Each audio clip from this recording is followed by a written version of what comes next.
Graça e paz. Que bom é ter você aqui assistindo a mais um vídeo no canal.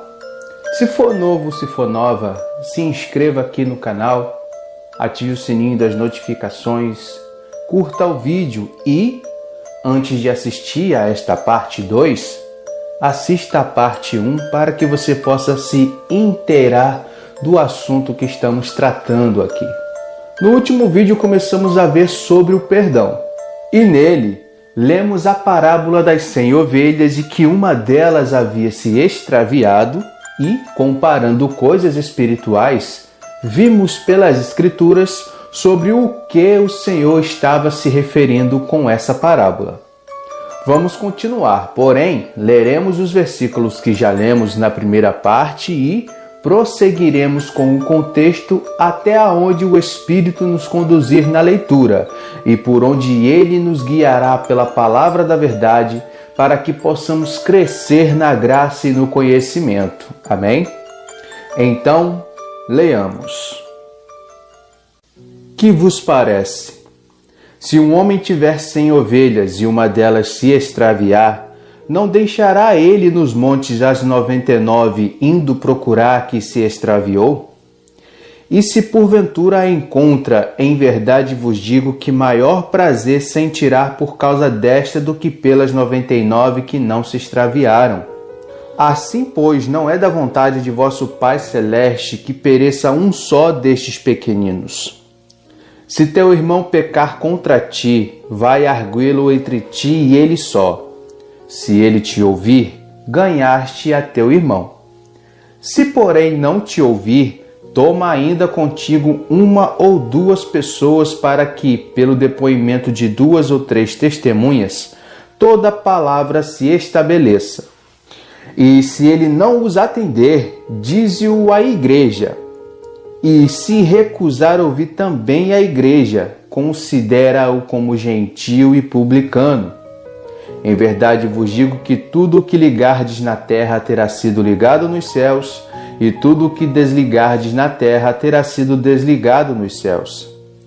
Em verdade também vos digo que, se 2 dentre vós sobre a terra concordarem a respeito de qualquer coisa que, porventura, pedirem, ser-lhe-á concedida por meu Pai que está nos céus. Porque onde estiverem 2 ou 3 reunidos em meu nome, ali estou no meio deles. Bom, até aqui, pelo contexto do que foi lido até agora, realmente se percebe que o assunto é perdão de pecados e, como vimos no vídeo anterior, uma ovelha que se extravia é uma pessoa que, pela revelação de Deus, crê que Jesus é o Cristo, porém, se desviou da graça e da verdade, pecando. E alguns dos exemplos que vimos foram avareza, sabedoria humana, palavras torpes e seguir a carne ou satisfazer as vontades carnais. E desses 4 que foram apresentados, 2 deles se encaixam perfeitamente no que lemos nos versículos 15 ao 17, mas lembre-se, não existem apenas estes 4. Logo você, nova criatura, tem por irmão outra nova criatura, certo? Isso é um fato que vemos nas Escrituras também, correto? Então, como é que uma nova criatura pode pecar contra outra? Isso não é impossível, meu irmão, minha irmã, uma vez que ainda se tem a natureza carnal em si.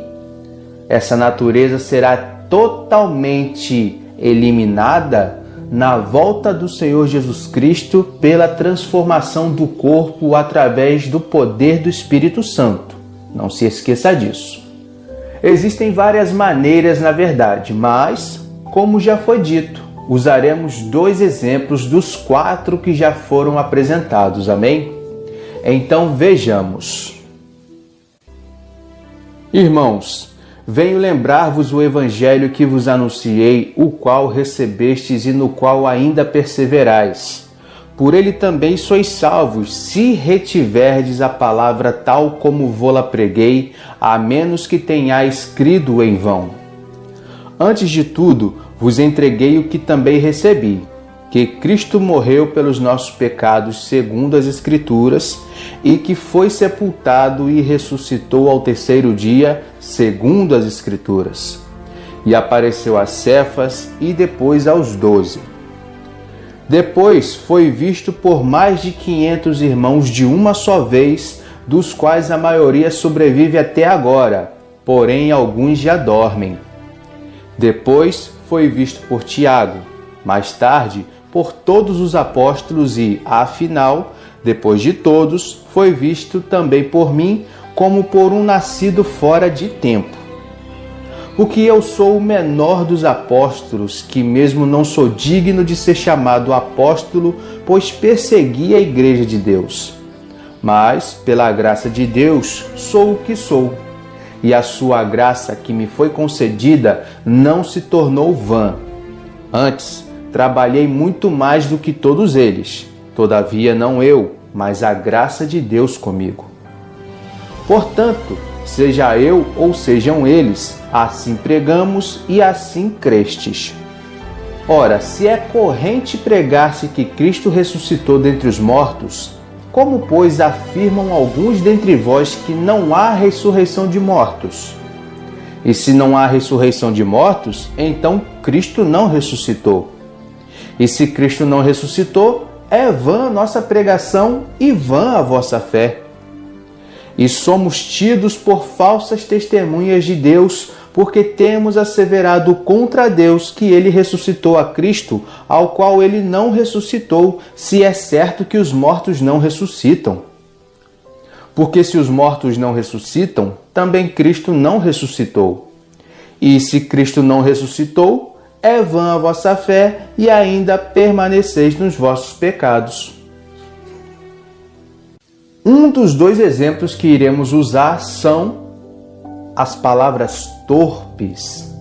São palavras que não edificam, são palavras que vão contra a palavra de Deus, são palavras que enfraquecem a fé no nome do Senhor Jesus Cristo, são palavras que fazem desviar da verdade, da fé, da graça e do amor de Deus. Palavras torpes não servem em nada para a santificação, para a salvação e edificação do corpo de Cristo. Pelo contrário, só servem para a ruína, destruição e morte eterna.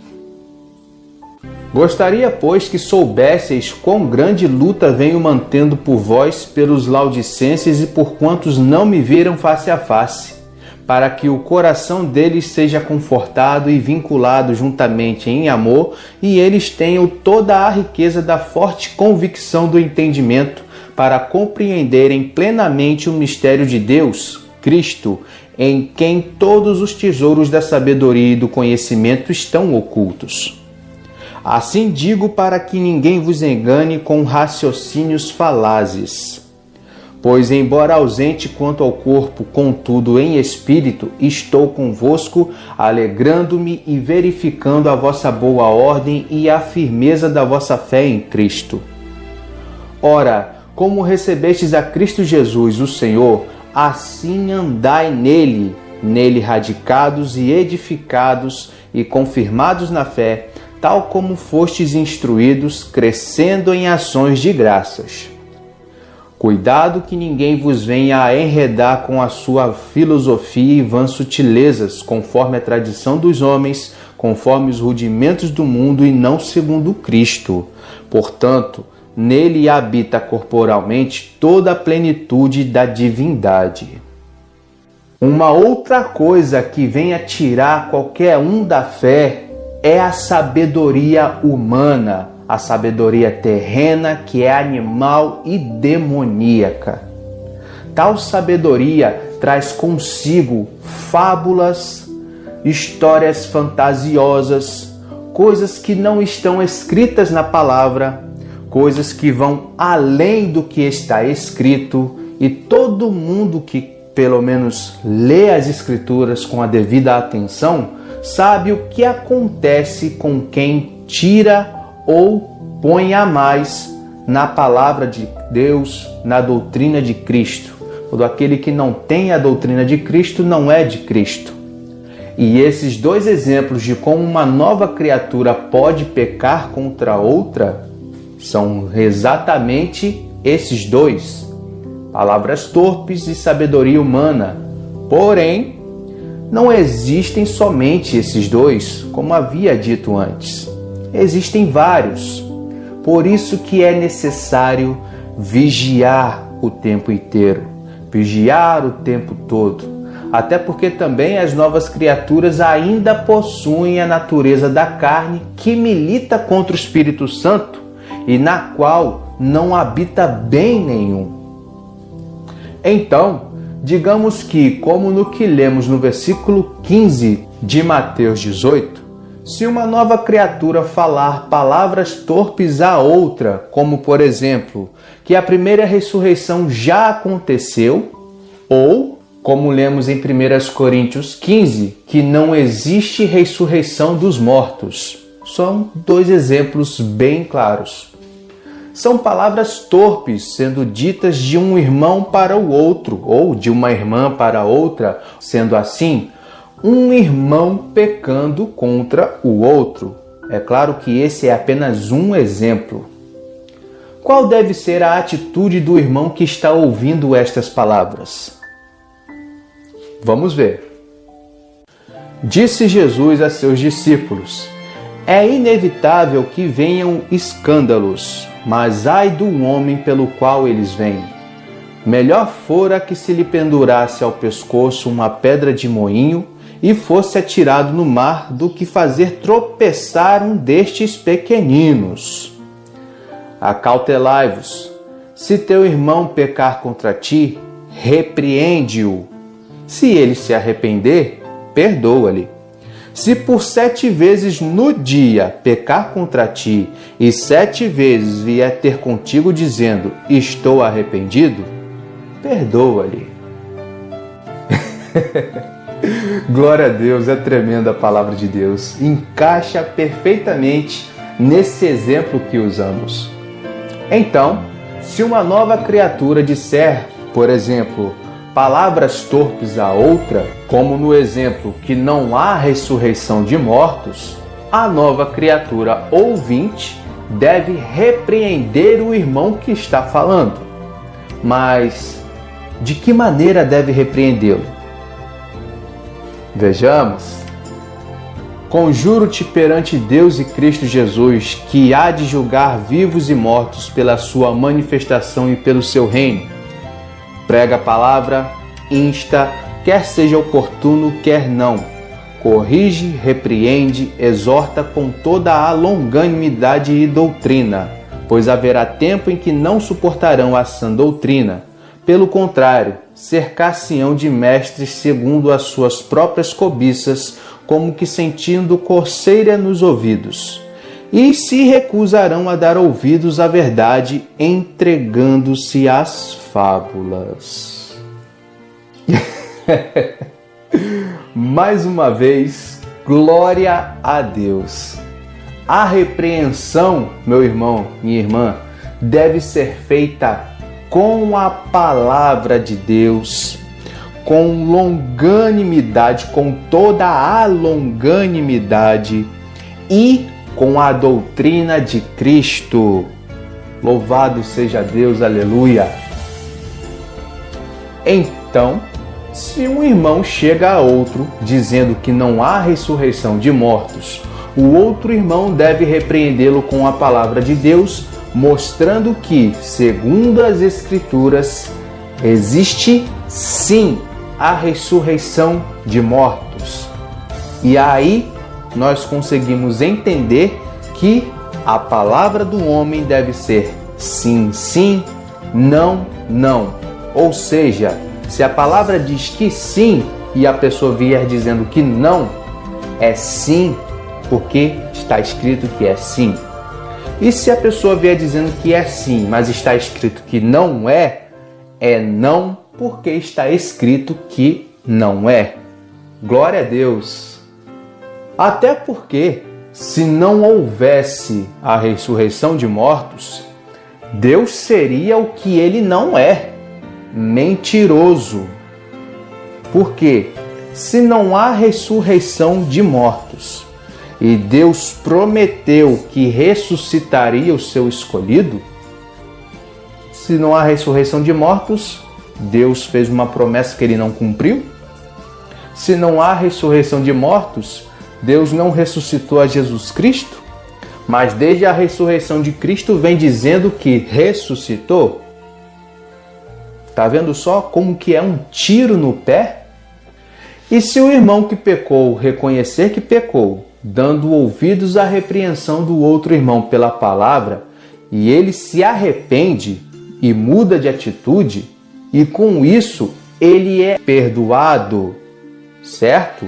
Com isso ele está sendo ganho pelo irmão.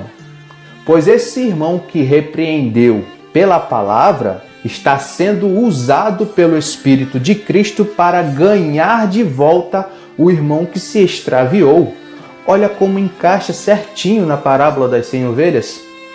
Não foi pela força do irmão, foi o Senhor Jesus, através do irmão, que encontrou o que havia se extraviado. Glória a Deus! Aleluia! Mas, seguindo a leitura de Mateus 18, existe um porém, e que devemos ter cuidado com este porém. Vamos ver que porém é esse. Tende cuidado, irmãos, jamais aconteça haver em qualquer de vós perverso coração de incredulidade que vos afaste do Deus vivo. Pelo contrário, exortai-vos mutuamente cada dia, durante o tempo que se chama hoje, a fim de que nenhum de vós seja endurecido pelo engano do pecado. E realmente, meu irmão, minha irmã, se não tivermos este cuidado, também não daremos ouvidos à repreensão quando viermos pecar. Não deixaremos de pecar porque nascemos de novo. Nós temos ainda a natureza carnal. Mas essa nossa natureza carnal nos faz tropeçar. É claro que se for algo deliberadamente, a pessoa realmente pode não vir a dar ouvidos. Mas se for algo que a pessoa talvez tenha se confundido ou ouviu alguém falar de certa maneira e achou muito eloquente, com muita lógica, a ponto de entender o que a pessoa estava tentando transmitir distorcidamente, por talvez não entender o que realmente está escrito, por não receber a revelação que o Espírito Santo concede pelas Escrituras, tal pessoa vai tropeçar por acreditar nisso, certo? Mas tudo quanto o Senhor ensina tem um propósito que, se perseverarmos em obediência, seremos preservados para a vida eterna. Por exemplo, não aceiteis denúncia contra presbítero, senão exclusivamente sob o depoimento de 2 ou 3 testemunhas. Quanto aos que vivem no pecado, repreende-os na presença de todos, para que também os demais temam. Conjuro-te perante Deus e Cristo Jesus e os anjos eleitos, que guardes estes conselhos sem prevenção, nada fazendo com parcialidade. A ninguém imponhas precipitadamente as mãos. Não te tornes cúmplice de pecados de outrem. Conserva-te a ti mesmo puro. Percebeu como se encaixam as coisas espirituais? Para que um ministro seja visto repreensível, é preciso que haja 2 ou 3 novas criaturas testificando a respeito do pecado do mesmo. Assim como lemos em Mateus 18,16, se uma nova criatura pecar contra outra e, ao ser repreendida, não der ouvidos, não se arrepender, o irmão que repreendeu deve chamar mais um ou mais dois irmãos para repreenderem o irmão que pecou, estabelecendo a palavra, correto? E um dos pecados que uma nova criatura pode pecar contra outra é ser motivo de tropeço. Nenhuma nova criatura pode fazer seu irmão, sua irmã, tropeçar. Como o próprio Senhor Jesus Cristo disse, não fazer que nenhum desses pequeninos tropecem. Pequeninos, ele se refere a quem crê nele. E se mesmo assim, por estar com o coração endurecido pelo engano do pecado, o que pecou não der ouvidos, deve-se levar o caso a todo o corpo de Cristo, para que o mesmo seja repreendido em público. E se, mesmo assim, ele não se arrepender, ele deve ser considerado como gentio e publicano, ou seja, alguém que não se faz pequenino para se submeter à palavra de Deus. E, depois de tudo isso, o mesmo será desligado do corpo de Cristo por ter sido enganado pelo pecado, endurecendo o coração, que é o mesmo de não querer dar ouvidos à palavra de Deus e, com esse exemplo, os demais irmãos no corpo temam para não procederem da mesma maneira. Isso me faz lembrar. Geralmente, se ouve que há entre vós imoralidade e imoralidade tal, como nem mesmo entre os gentios, isto é, haver quem se atreva a possuir a mulher de seu próprio pai. E, contudo, andais vós ensoberbecidos e não chegastes a lamentar para que fosse tirado do vosso meio quem tamanho ultraje praticou? Eu, na verdade, ainda que ausente em pessoa, mas presente em espírito, já sentenciei, como se estivesse presente, que o autor de tal infâmia seja, em nome do Senhor Jesus, reunidos vós e o meu espírito, com o poder de Jesus nosso Senhor, entregue a Satanás para a destruição da carne, a fim de que o espírito seja salvo no dia do Senhor Jesus. Não é boa a vossa jactância, ou não é bom o vosso orgulho? Não sabeis que um pouco de fermento leveda a massa toda? Lançai fora o velho fermento, para que sejais nova massa, como sois de fato sem fermento. Pois também Cristo, nosso Cordeiro Pascal, foi imolado.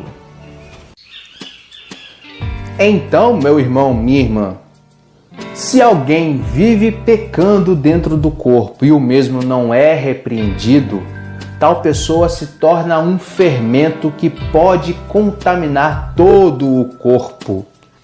Mas como a igreja recebeu essa autoridade do Senhor Jesus Cristo para que o corpo não se perca, um dos membros deve ser considerado gentio e publicano. Deve ser tirado fora. Isso me faz lembrar de outra passagem. Se o teu olho direito te faz tropeçar, arranca-o e lança-o de ti, pois te convém que se perca um dos teus membros e não seja todo o teu corpo lançado no inferno. E se a tua mão direita te faz tropeçar, corta-a e lança-a de ti, pois te convém que se perca um dos teus membros e não vá todo o corpo para o inferno. Bom, é uma passagem que se encaixa perfeitamente, pois fazemos parte de um corpo, do corpo de Cristo. E cada um é um membro. Pode ser olho, pode ser boca, pode ser mão, pode ser pé. Não literalmente, certo? Mas segundo o que cada um exerce pelo poder de Deus para a edificação do corpo, certo? E com essa unanimidade no corpo, Deus concede a realização dos pedidos feitos segundo a vontade dele. E, quando há 2 ou 3 pessoas que obedecem à palavra, no meio delas Cristo está presente, para que a ordem e a decência no corpo de Cristo aconteça guiada pelo Espírito Santo. Bom, esse é um exemplo de algo que pode vir a acontecer dentro do corpo de Cristo, se os membros do corpo não andarem em espírito, ou se pelo menos um deles não andar em espírito. Existe a situação semelhante fora do corpo de Cristo, quando as novas criaturas vão levar o perdão das transgressões das pessoas de fora do corpo. Mas isso veremos em um próximo vídeo. Vá meditando nessas coisas daí que nós meditaremos daqui, para que não venhamos dar ocasião à nossa carne e sermos endurecidos pelo engano do pecado. Se gostou, deixe o seu joinha, comente caso tenha alguma dúvida ou queira acrescentar para nos ajudar nessa mensagem. Caso queira discordar também, só pedimos que seja cordial com suas palavras e que, principalmente, apresente versículos bíblicos que venham corroborar a sua tese, o seu ponto de vista, para que venhamos todos nos atrairmos à palavra de Deus. Amém? Dito isto, até o próximo vídeo e a paz do Senhor. Não saia da vossa boca nenhuma palavra torpe, e sim unicamente a que for boa para a edificação, conforme a necessidade, e assim transmita graça aos que ouvem. Se alguém supõe ser religioso, deixando de refrear a língua, antes enganando o próprio coração, a sua religião é vã. Assim, também a língua, pequeno órgão, se gaba de grandes coisas. Vede como uma fagulha põe em brasas tão grande selva. Ora, a língua é fogo, é mundo de iniquidade. A língua está situada entre os membros do nosso corpo e contamina o corpo inteiro, e não só põe em chamas toda a carreira da existência humana, como também é posta ela mesma em chamas pelo inferno. De uma só boca procede bênção e maldição. Meus irmãos, não é conveniente que estas coisas sejam assim. O que guarda a boca conserva a sua alma, mas o que muito abre os lábios a si mesmo se arruína. O coração do justo medita o que há de responder, mas a boca dos perversos transborda maldades. O coração do sábio é mestre de sua boca e aumenta a persuasão dos seus lábios. O que guarda a boca e a língua guarda a sua alma das angústias. Tudo tem o seu tempo determinado, e há tempo para todo propósito debaixo do céu. Tempo de rasgar e tempo de coser, tempo de estar calado e tempo de falar. Pois quem quer amar a vida e ver dias felizes, refreie a língua do mal e evite que os seus lábios falem dolosamente. Aparte-se do mal, pratique o que é bom, busque a paz e empenhe-se por alcançá-la. Porque os olhos do Senhor repousam sobre os justos e os seus ouvidos estão abertos às suas súplicas, mas o rosto do Senhor está contra aqueles que praticam males.